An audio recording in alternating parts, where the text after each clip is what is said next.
Good morning, everyone. Okay, so this is probably one of the most powerful interviews I've ever seen, and I need you to watch it to the very end. As you know, the Fed has decided to raise interest rates by 75 basis points. However, markets haven't priced it in yet, and that's why we haven't seen a correction. The minute it gets priced in, markets will start to free fall, and this will have a direct impact on the stock market and the crypto market. Now, the price of XRP is moving upwards while everything is moving downwards. Something very unusual is going on.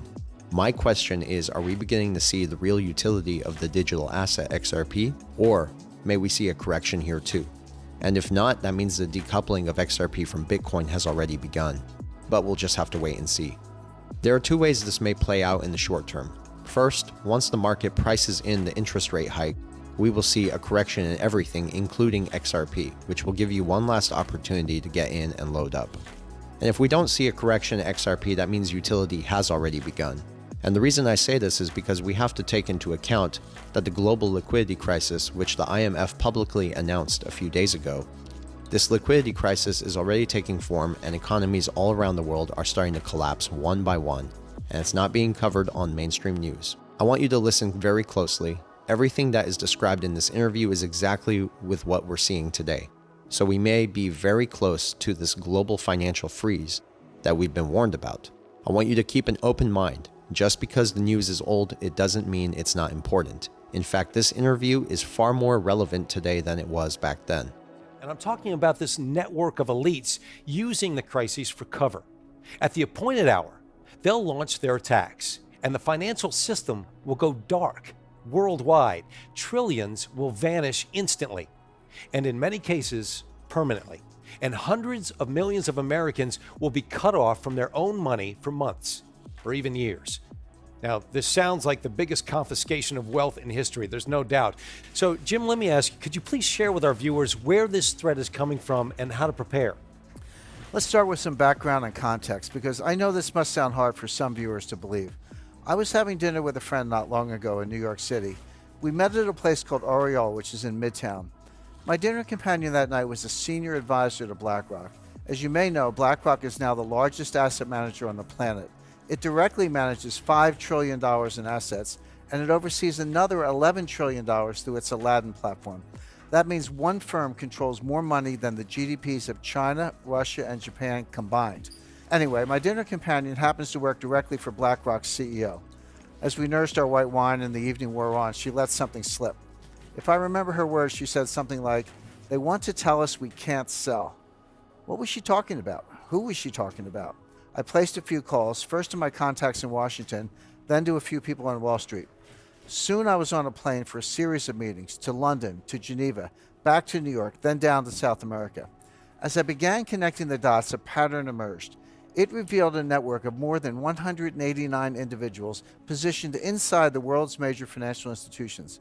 Some of them hold senior positions inside the IMF, World Bank, and every central bank in the G20, including our own Federal Reserve. These elites share one vision, and they're about to make it a reality. That vision is one world order, one world taxation, and one world money. They've worked for years behind the scenes preparing to realize that vision. They've literally rigged the laws of international finance. Everything is basically in place right now, and there's essentially no way to stop this from happening. When the crisis hits, they'll flip the switch, freezing the global financial system. That will give them time to reset the world economy according to their vision. As the coming crisis unfolds, President Trump will be powerless to stop it. In fact, trying to stop them would probably weaken the president's power altogether. That is amazing, Jim, really. So what did these elites want from your contact at BlackRock? Basically, they want to classify BlackRock as too big to fail. The technical term is Systemically Important Financial Institution, or SIFI. That designation normally applies to banks, such as Bank of America. If your bank gets the SIFI label, it means the government will bail you out first in a crisis. But it also means you must turn over control of your bank until the crisis subsides. In this case, they're trying to reclassify BlackRock, an asset manager, as too big to fail. If they succeed, they'll be able to freeze BlackRock when the crisis hits. BlackRock clients won't be able to sell. They won't be able to buy either. Their accounts will go dark indefinitely. And the elite operatives will take control of BlackRock's assets remotely via the internet. But our research shows that their ICE 9 plan goes much, much deeper than that. Now, you refer to their plan as ICE 9. You just said that. What does that mean? It's a reference to the Kurt Vonnegut novel, Cat's Cradle.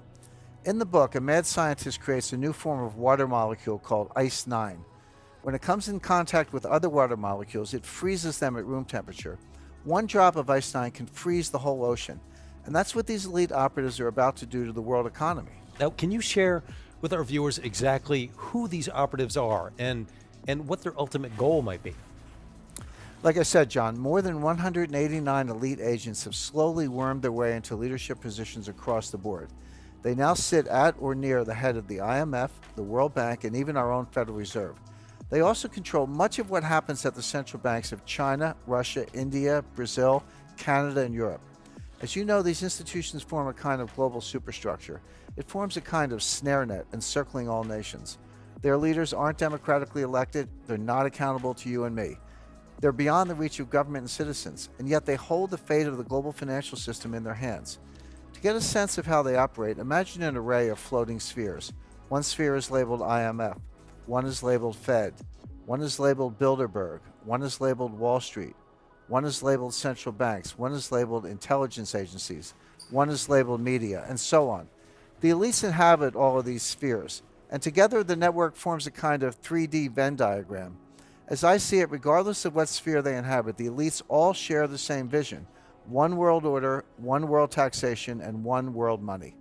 All of their actions are geared toward moving that agenda forward. Now, are you able to share the identities of these elites with our viewers? We've identified more than 189 individuals who are in many cases hiding in plain sight. Regardless, they all share the same vision: one world order, one world taxation, and one world money. My quest led to a final meeting, a face-to-face summit with the head of Bilderberg. We met at Rockefeller Center in Manhattan, and he was very eager to get my take on the euro as a currency. I was happy to provide it, of course, in exchange for some valuable intelligence. As I say in my new book, he did not have horns. In fact, he gave me a nice gift when we parted ways, a blue Swedish vase. I keep it in my writing studio at my home in Connecticut. But my point is, I came away from all three meetings convinced of one thing. When the next crisis hits, the elites are planning to freeze the financial system, and they'll replace it with a new system, one not based on the US dollar. When that happens, we'll wake up to a very strange and disturbing new reality. And for our viewers that are watching today, what might their reality look like that morning? How does this manifest? First, they'll have gone to bed knowing that a massive financial crisis was underway. But when they wake up, they'll find it has worsened and the contagion has spread worldwide. When they go to withdraw money, their ATM will say, closed temporarily. When they go to sell stocks, their account will say, transaction not available. When they go to their local business, that business will only accept cash if it's open. As citizens realize they're being barred from their money, riots will erupt. It's going to get really bad really quickly. But how would such a freeze actually work? And wouldn't that be highly illegal? Well, it wouldn't be illegal technically because they've been quietly laying the groundwork for years. They've rigged the financial laws, changed the rules of the game to allow this to happen. The stage is set. They have the levers in place. The lights are positioned. Now someone just needs to flick a switch and they'll impose Ice 9 rapidly. And again, all of this will be legal because they've rigged the system in their favor. Here in the US, for example, Congress pushed through something called the International Emergency Economic Powers Act, or IEPA. This allows the government to freeze accounts, assets, even whole institutions at will. The only condition is that there's some threat to national security with a foreign connection. Of course, with a global market, every financial crisis has a foreign connection. Any systemic crisis fits the bill. And the thing is, when the next crisis hits, it's going to be so bad, President Trump won't have any choice but to go along with the elites' plan.